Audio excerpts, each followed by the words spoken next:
Abra sua Bíblia comigo, no Salmo 23, nós vamos ler a partir do verso, apenas o verso 6, né? Nós vamos encerrar hoje a nossa exposição do Supremo Pastor no Salmo 23. O verso de número 6 diz assim: Bondade e misericórdia certamente me seguirão todos os dias da minha vida e habitarei na casa do Senhor para todo sempre. Amém. Pai do céu, nós te pedimos que a tua misericórdia, o teu amor, a tua graça nos encha nessa manhã e que o Senhor nos console, nos conforte, que o Senhor encha o nosso coração e que através do seu Espírito, Pai, o Senhor nos dê discernimento para a tua palavra, para tudo que o Senhor tem colocado para as nossas vidas, ó Pai. Nós oramos a ti, Senhor, em nome de Jesus. Amém. Esse versículo, irmãos, ele finaliza um dos salmos mais amados e conhecidos do mundo. Até quem não é servo de Cristo conhece o Salmo 23. Aqui nós temos uma poderosa afirmação de fé, esperança e de cuidado divino. Aqui uma certeza, ele diz, essa palavra certamente pode ser colocada no início, né? Certamente a bondade e a misericórdia me seguirão todos os dias da minha vida. Ele tem uma certeza. Deus é comigo, Deus está comigo, a sua bondade e a sua misericórdia me acompanham. E é interessante, não é você que vai seguir a bondade, não é você que vai seguir a misericórdia.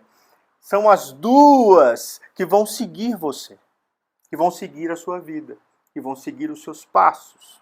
A ideia do pastor que cuida das suas ovelhas, a ideia do pastor que vai atrás delas, né? A bondade do Senhor nos persegue, essa é a ideia. Persegue os seus filhos, persegue os santos. Quando falamos da bondade de Deus, irmãos, estamos falando da natureza divina. Estamos falando da natureza benevolente de Deus.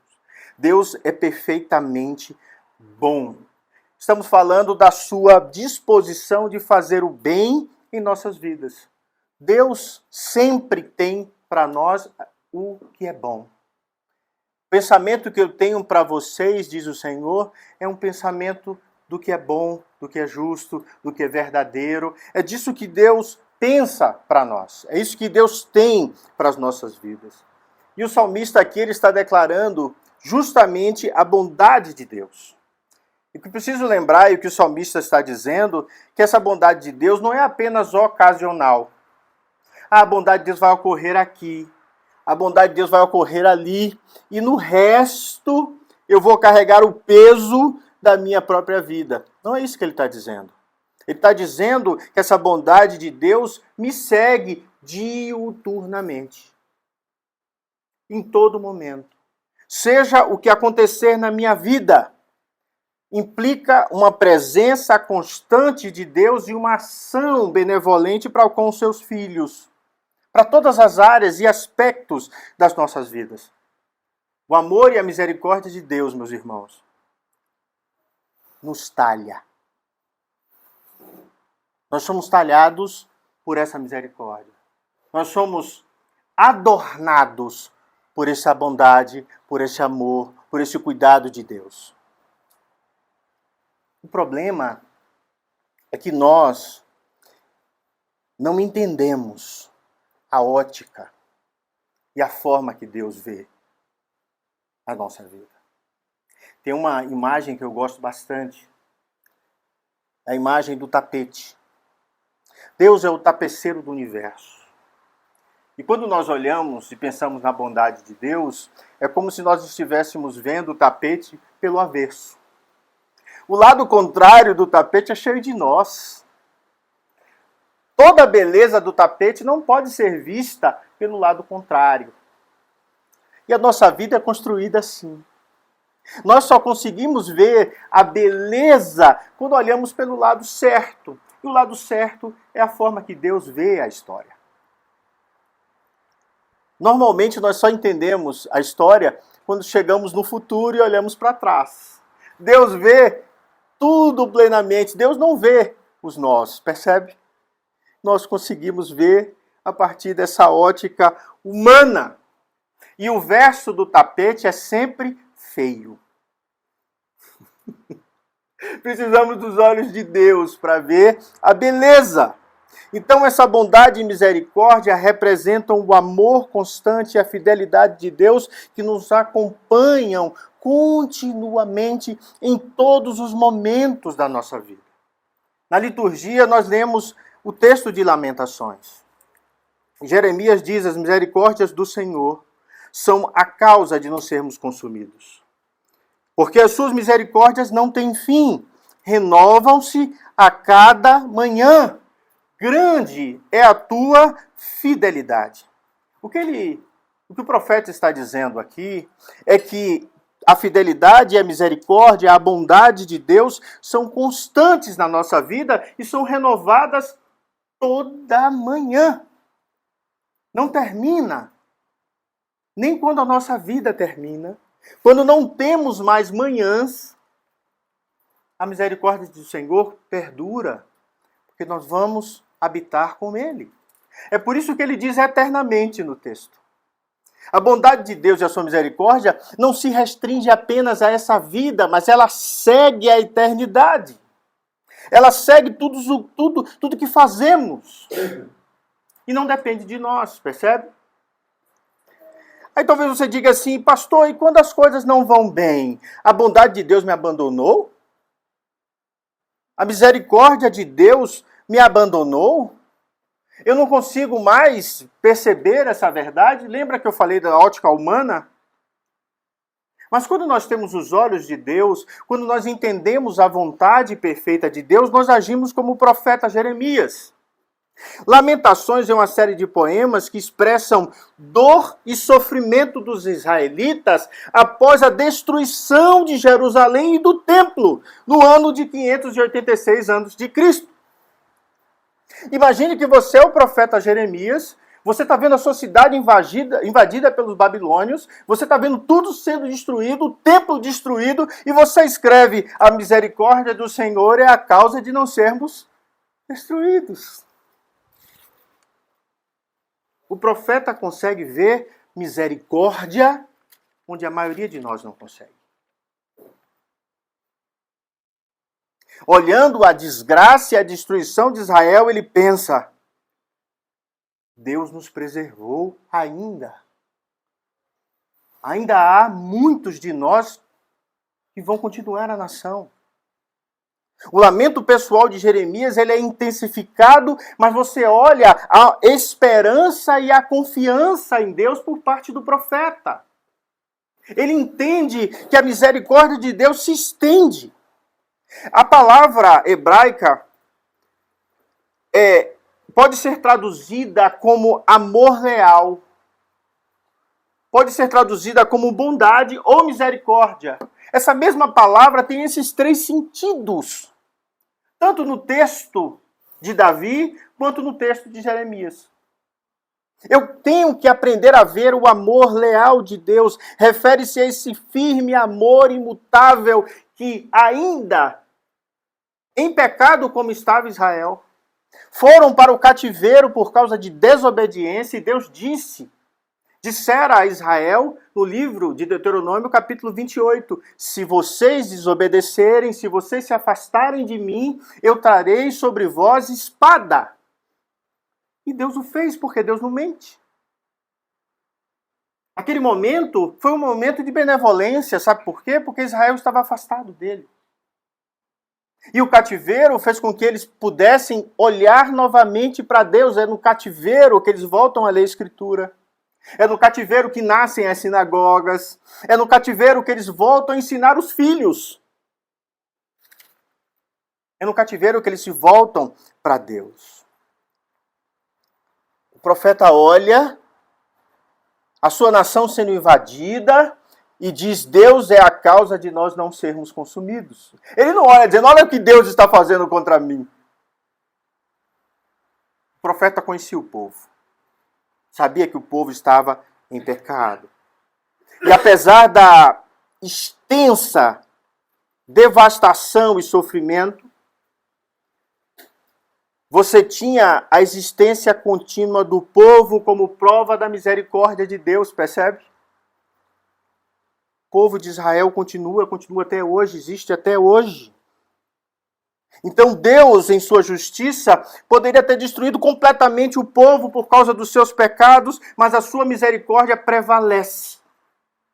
Assim é conosco. A misericórdia de Deus é sempre maior do que o seu juízo. E nós nos esquecemos disso. Há aqueles que pregam muito o juízo de Deus, né? A força de Deus. Mas eu prefiro olhar como Jesus ensinou, olhar a sua bondade, a sua misericórdia, o seu amor. A morte de Jesus no nosso lugar. Paulo, quando ele escreve Romanos, ele diz que sabemos que todas as coisas cooperam para o bem daqueles que amam a Deus, daqueles que são chamados segundo o seu propósito.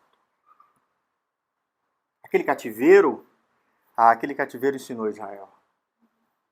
Aquele cativeiro mudou a mente de Israel.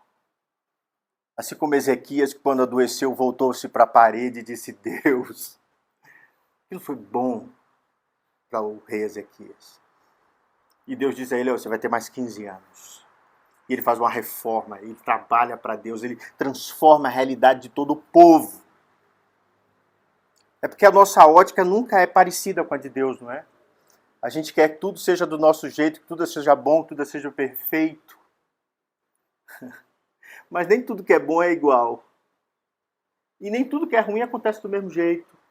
Eu preciso aprender a olhar a vida, olhar todas as coisas e reter o que é bom. Esse versículo de Paulo reforça a ideia de que a bondade de Deus está sempre presente e sempre trabalhando para o bem, percebe?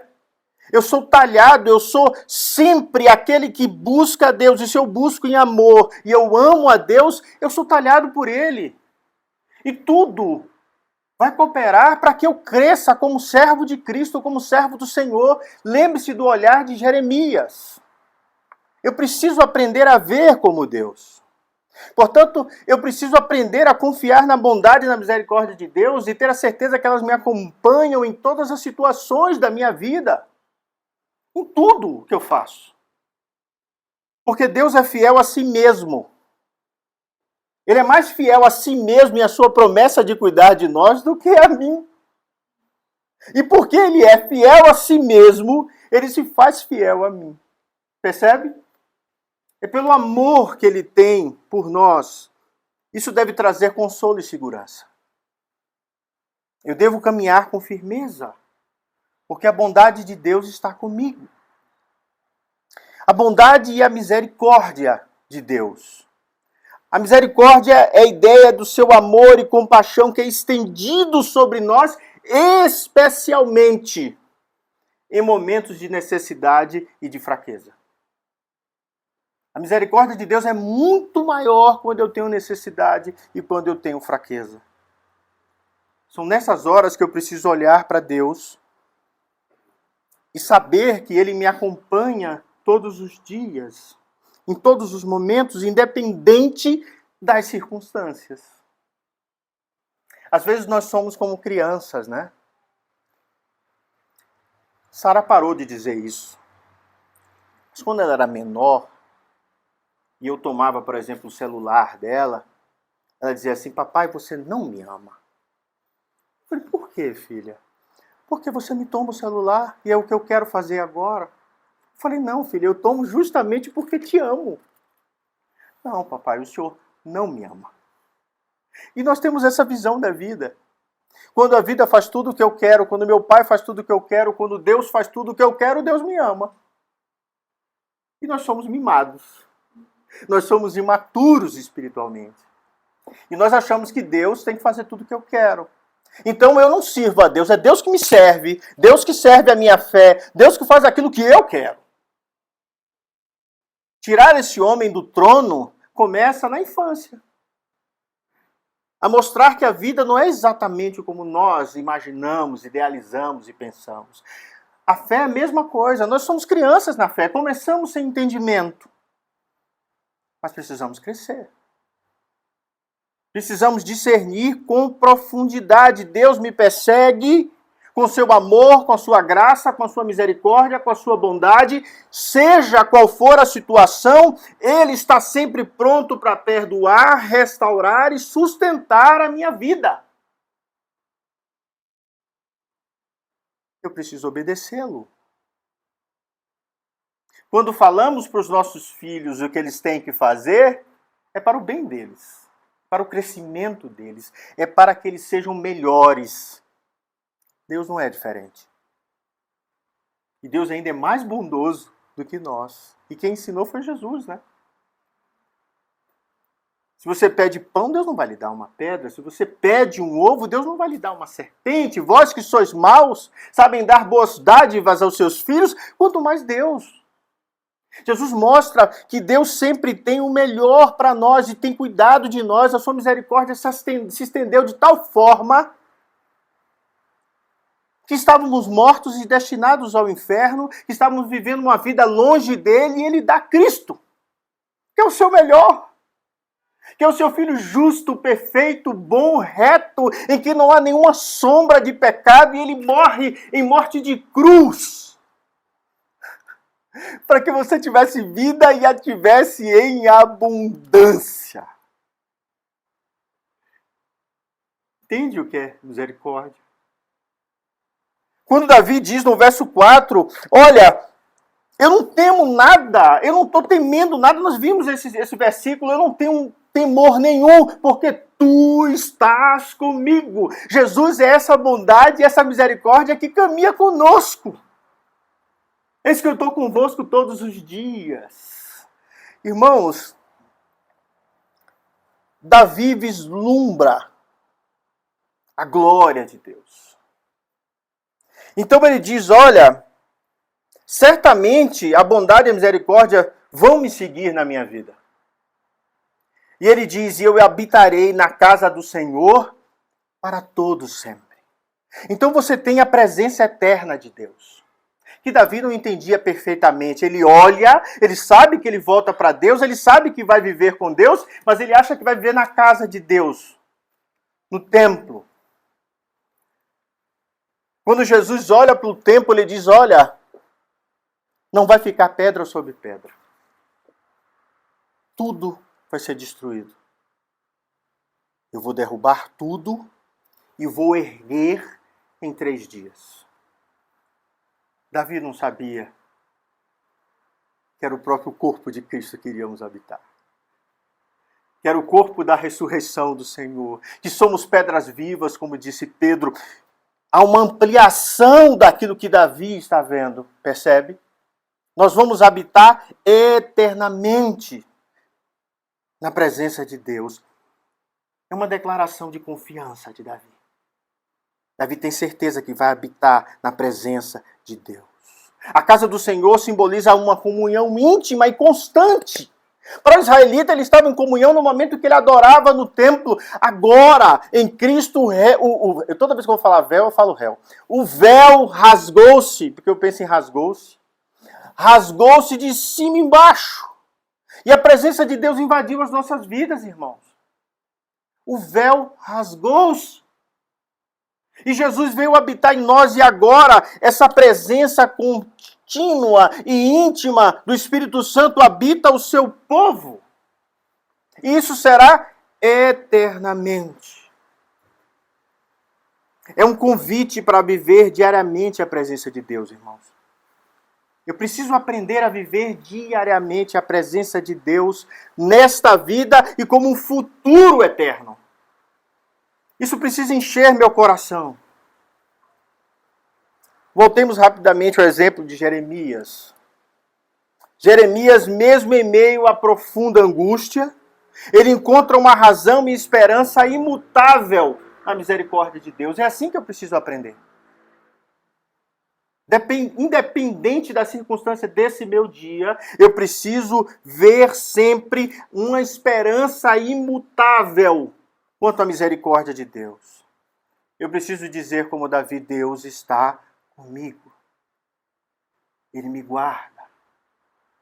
Porque do contrário, quando os apóstolos foram presos, naquela prisão, eles poderiam se esquecer de Deus. Mas a palavra de Deus diz que Paulo e Silas estavam cantando, louvando a Deus, bendizendo a Deus, independente de estarem presos. Essa minha visão da bondade de Deus precisa ser contínua. Eu preciso ter uma renovação diária desse entendimento, porque senão as circunstâncias da vida ou o próprio tédio dela pode me destruir. Eu lembro, estávamos conversando ontem à noite, ontem de tarde ali, e eu falei da família Fiacone, uma família que nós vivemos e vimos a família, parte dela se converter ao Evangelho. A tia de Pasqualino Fiacone conversou conosco um tempo. Ela viajou para lá. E nós tentamos pregar o Evangelho para ela. Nós falamos por diversas vezes da bondade e da misericórdia de Deus em Cristo Jesus. Mas ela estava profundamente triste. Naquele mesmo ano, quando ela volta para casa, o marido dela tem um problema do coração e coloca um marca-passo. E ele ficou tão fraco que ela tinha que fazer tudo por ele. Absolutamente tudo. Dar banho, cuidar dele. E essa mulher foi definhando. Profundamente definhando. E ela disse assim, eu não suporto mais esse barulho, desse marca-passo. Eu odeio isso. E você via que ela estava definhando. A bondade de Deus precisa nos invadir ao ponto de construir em nós um caráter diferente. 15 dias depois, essa mulher se pendurou no próprio telhado e se enforcou. Isso me marcou profundamente. Eu fiquei pensando como alguém tira a própria vida desse jeito. Não consegue perceber nem a bondade, nem a misericórdia de Deus. Que todo o tempo alcança os que o amam. Entende?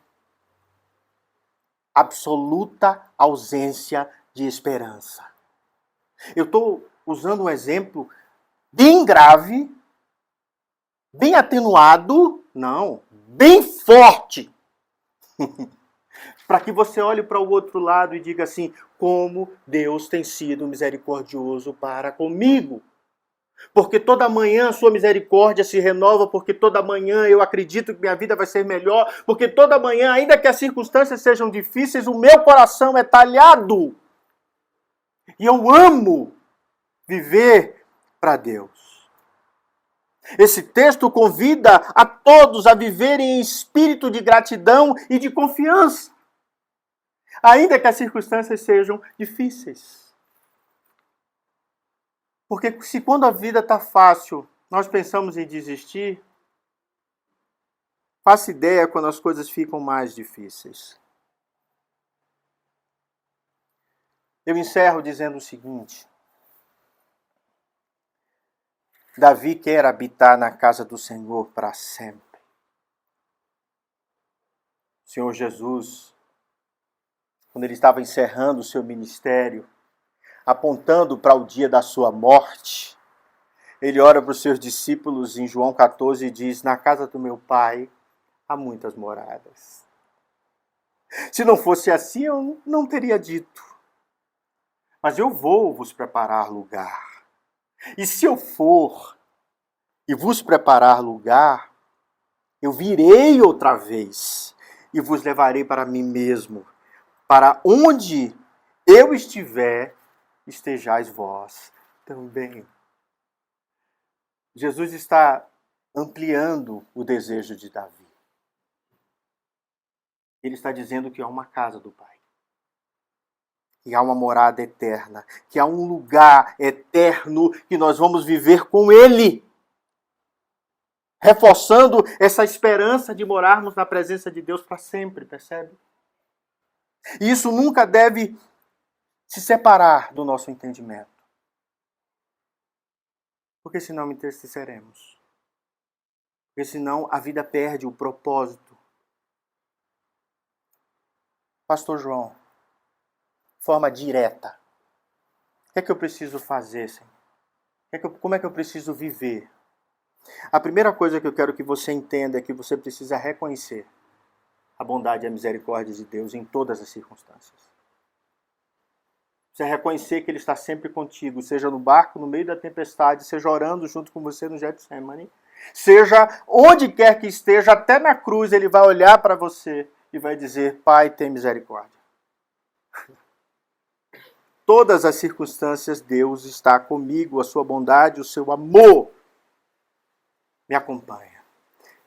Outra coisa que você precisa aprender a viver com confiança e esperança. A cidade estava destruída, o templo da adoração estava destruído, e o profeta conseguia ver esperança, bondade, misericórdia e amor de Deus em todos os lugares. Isso é uma construção. Isso é uma edificação da mente. Isso é a metanoia que Paulo fala, dessa transformação na mente de Cristo. Percebe? Eu preciso ver, eu tenho que ter uma visão ultracontingencial. Eu tenho que ver além das circunstâncias. Eu tenho que olhar lá na frente e ver a minha cura, a minha salvação, a transformação da minha casa, seja o que for. Eu tenho que olhar lá na frente. A esperança no grego é quando eu pego a esperança lá na frente e trago para um gozo presente. Isso significa esperança no grego. Está lá na frente a minha vitória, mas eu gozo hoje. Porque eu já estou vendo. Percebe? E a fé é quando eu vejo isso e tenho uma certeza que vai acontecer. Perceba que as duas coisas precisam estar em mim. Uma esperança que traz o futuro para agora e eu gozo, e os meus olhos precisam ver o que Deus está fazendo e vai terminar. Ainda que seja na minha glória. Eu na glória com Deus.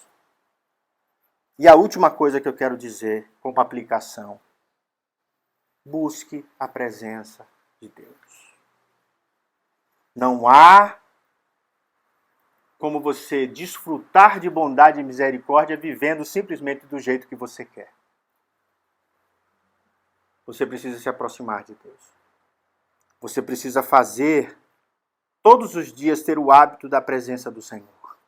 O hábito de se aproximar dEle.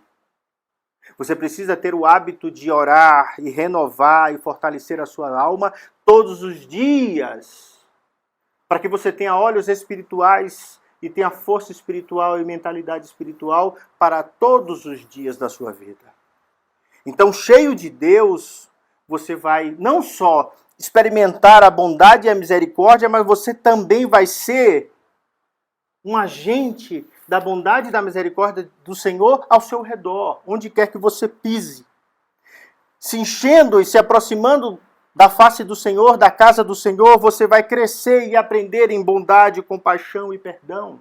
Você vai refletir o caráter de Deus nas suas intenções. Você vai saber, como Cristo, que mesmo caminhando para a morte, mesmo sabendo que a sua morte era de cruz, mesmo sabendo que tudo aquilo que ele ia atravessar era sofrimento, as suas palavras eram sempre de amor, de justiça, de verdade, de cura, de libertação, de salvação. Mas isso é crescimento. E eu preciso buscar a face desse Deus. Portanto, a minha oração é que a bondade e a misericórdia de Deus te sigam, te enchendo de paz, te enchendo de alegria. A minha oração é que você viva cada dia com confiança, na certeza de que a presença amorosa e protetora de Deus está com você em todos os seus passos. A minha oração é que você habite na presença do Senhor diariamente, de agora até a eternidade. Vamos orar? Pai do céu, obrigado, Senhor. Obrigado porque o Senhor nos conduziu nesse caminho, Senhor, do Salmo 23. Obrigado porque o Senhor nos fez ver a tua face. Ser conosco, ó Deus. Que a tua misericórdia e a tua bondade nos sigam todos os dias da nossa vida. Abençoa, Senhor, cada um de nós aqui presentes e aqueles que assistem, Senhor, pela internet. Visita o Senhor nos seus lares. Obrigado, Senhor, por essa manhã bendita. Nós oramos a Ti, Senhor, em nome de Jesus. Amém. Vamos ao momento da ceia? Deixa eu dizer uma coisa a vocês bem breve. Na noite que foi traído, Jesus preparou o pão e o vinho. E ele olhava nos olhos daqueles que iriam trair, como Pedro. Ele olhava nos olhos daqueles que iriam abandoná-lo, como estava escrito: ferirei o pastor e as suas ovelhas se dispersarão. Ele estava olhando nos olhos do traidor que iria entregá-lo à morte. E é lindíssimo que o olhar de Jesus para todos eles é de bondade e de misericórdia. Ele nunca iria retribuir aquilo que ele odeia. Mas mesmo sendo ofendido por cada um desses, e eu poderia dizer o que cada um fez, porque a Bíblia nos revela a vida deles, eu prefiro dizer que Jesus olhou para eles e disse assim: olha, este é o meu corpo. E ele vai ser entregue por vós. Esse aqui é o meu sangue. O sangue da nova aliança que vai ser derramado por vós. E em vez de dizer, você não pode comer porque é perseguidor, você não pode comer porque você vai me trair, você não pode comer porque é pecador e você vai me negar. Não. Ele disse, comei dele todos. Todos vocês. Em outra ocasião, ele olhou para os seus discípulos e disse assim, olha, não existe amor maior do que este. Que alguém entregue a sua própria vida por amor dos seus amigos. Nós somos amigos de Deus. Essa mesa é por você. E ele se entregou por você.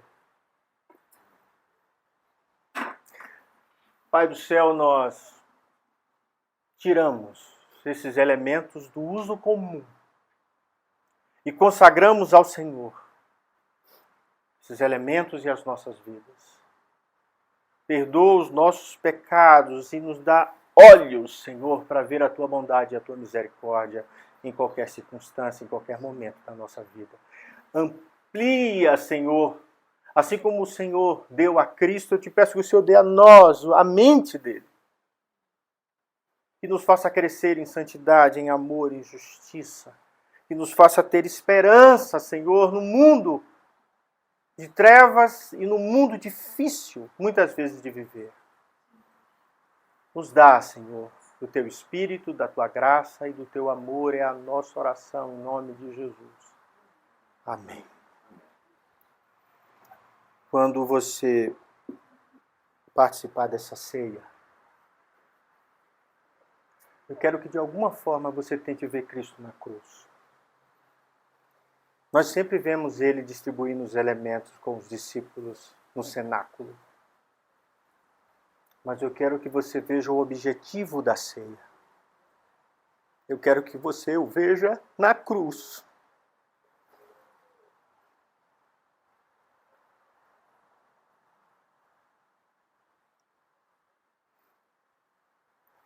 Que você o veja entregando a sua vida por bondade e por misericórdia. Que o seu coração entenda esse momento de Cristo. Eis o meu corpo. Foi entregue por vós. Comei dele todos.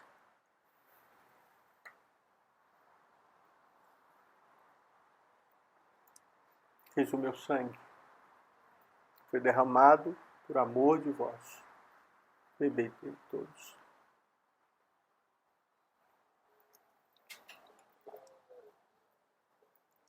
Pai do céu, nós